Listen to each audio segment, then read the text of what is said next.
Hi, I'm Stacy, and I want to show you the button sew-on foot for the Husqvarna Viking machines.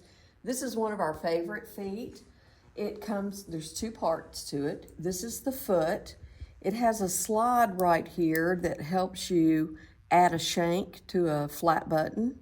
If you need a little looser sew-on, you can disengage that.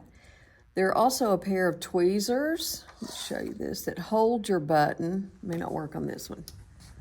And helps you get it into place. So you would pick up the button and slide it in right here. A flat round button will slide in between the metal plate here and the plastic. The needle lines up with these red marks on the side, so you want to make sure your holes are right there. And if you use this tool, it'll be in the right place. Okay, I'm going to put this foot on.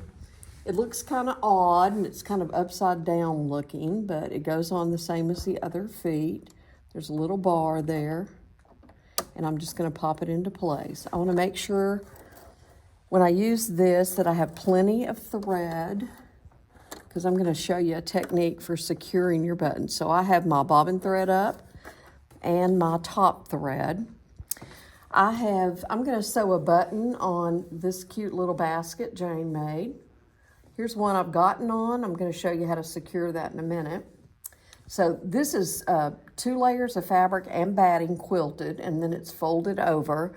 So I've selected woven heavy. It will set the tensions for my machine. I also went to my stitch menu, and if you look on menu number 1, stitch number 33, there's a picture of a button, and that's a button. That's to sew your button on. When you choose that stitch, the machine will drop your feed dogs for you.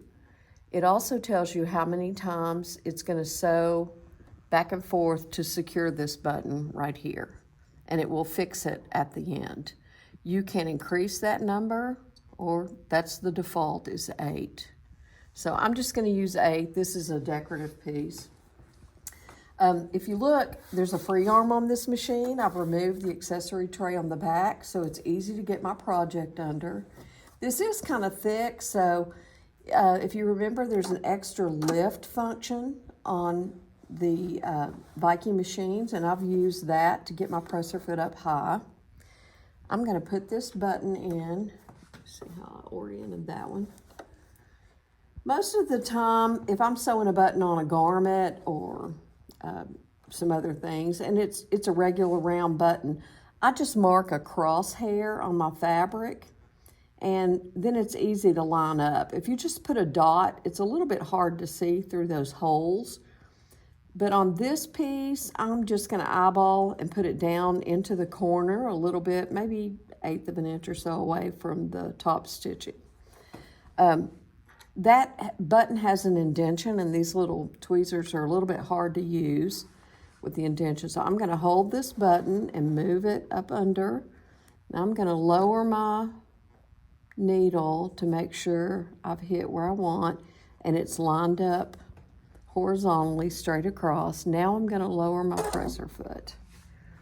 And you want to sew slowly and make sure you're going to hit the holes. Most buttons have a standard distance between the holes, but check just in case, just to make sure you've got it lined up. So now I'm good to go. I'm just going to sew this button on. It will do the 8 stitches and then fix, and then it will stop sewing right there. So I'm going to lift, extra lift, and pull out to the back. I'm going to leave a long tail on both threads. And then I'm going to show you how I secure these buttons. There are 2 threads on top here.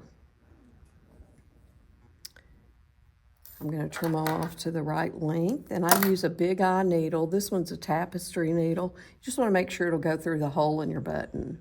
And this is easy to thread, so there's no reason not to do this. Now I've got both those threaded in the needle, and I'm just gonna pull it back through to the back. And it's really neat because it comes out right where you have been sewing anyway. Now, when I get to the back, I've got 4 threads. I'm gonna even those up.